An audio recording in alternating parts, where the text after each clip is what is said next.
हमें अपनी प्रोग्रेस को चेक करने के लिए टाइम टेबल बनाना बहुत जरूरी है। सबसे पहले टाइम टेबल बनाने से पहले आप लोग अपने गोल्स को दो पार्ट में डिवाइड करो।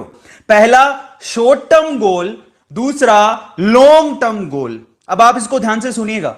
मतलब टाइम टेबल बनाने से पहले आपको आपके माइंड में गोल तो क्लियर होना चाहिए कि आपको लाइफ में करना क्या है। लॉन्ग टर्म और शॉर्ट टर्म गोल का मतलब समझा देता हूं। शॉर्ट टर्म गोल का मतलब है मंथली, वीकली और डे वाइज गोल। इनको शॉर्ट टर्म गोल कहते हैं। Monthly goal, weekly goal and day wise goal, इनको हम लोग क्या कहते हैं? Short term goal. और लॉन्ग टर्म गोल होता है 1 ईयर गोल, कि मेरा एक्चुअली टारगेट क्या है, मुझे नीट में रैंक बनाना है, मुझे बोर्ड में टॉप करना है, मुझे जेई में रैंक बनाना है। ये हमारे लॉन्ग टर्म गोल होता है। तो पहले तो अपना गोल डिसाइड करो कि आपका गोल क्या है। शॉर्ट टर्म और लॉन्ग टर्म डिसाइड कर लिया, बस उसके बाद आप टाइम टेबल बनाने के लिए बैठो। ये शॉर्ट टर्म और लॉन्ग टर्म गोल बनाने आप सीखो, क्योंकि वो बहुत ज्यादा काम आएंगे। दूसरी इंपॉर्टेंट बात, टाइम टेबल कभी भी जो पेज पे लिखा है वो जनरलाइज होना चाहिए, जनरलाइज। और उस पे हर दिन उस पे वेरिएबली आप लोगों को काम करना रहता है। अब आपको समझाता हूं मैं शॉर्ट टर्म और लॉन्ग टर्म गोल का फायदा क्या होता है, तो आप लोग ध्यान से सुनिएगा।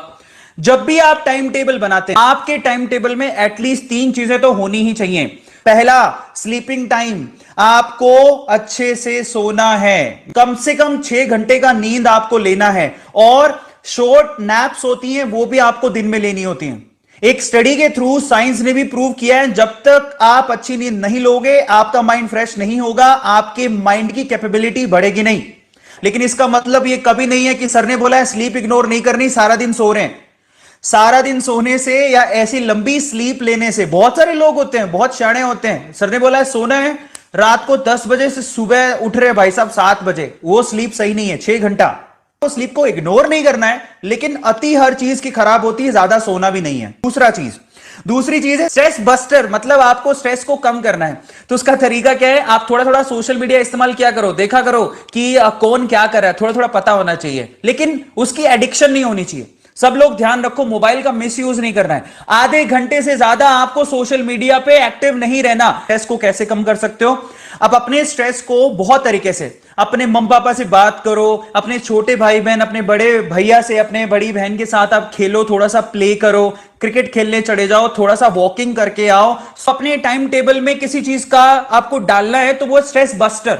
स्ट्रेस को कैसे हम बस्ट करें, स्ट्रेस को कैसे हम खत्म करें, आता है सबको समझ में। और तीसरी सबसे इंपॉर्टेंट चीज है स्लॉट वाइज स्टडी करना। कैसे स्टडी करना? स्लॉट वाइज स्टडी करना बहुत इंपॉर्टेंट है। छोटे छोटे स्लॉट में स्टडी करो, आता है समझ में। जैसे मैं जिम जाता हूं, जिम वाला क्या कहता है, थोड़े थोड़े में खाओ, हर 2 घंटे में थोड़ा खाओ, हर 2 घंटे में थोड़ा खाओ। तो मैं आपसे कहता हूं आपको स्टडी भी स्लॉट्स में करनी चाहिए। देखिए मैंने अभी कहा आपसे, आपको स्लॉट वाइज स्टडी करनी है। बहुत सारे बच्चे क्या करते हैं ना, जैसे टाइम टेबल बनाने लगे तो ऐसे सोचते हैं 10 से 12 मैं फिजिक्स पढ़ूंगा, 12 से लेके 2 बजे तक केमिस्ट्री पढ़ूंगा, 2 से लेके 4 बजे तक मैं मैथ्स पढ़ूंगा, बायो पढ़ूंगा। ऐसा सीरियस प्रोग्राम बना लेते हैं अपने माइंड को। जब आप इतना अनबिलीवेबल, एक ऐसी चीज जो पूरी नहीं हो सकती, जरा समझिए, सब लोग ध्यान से सुनिए।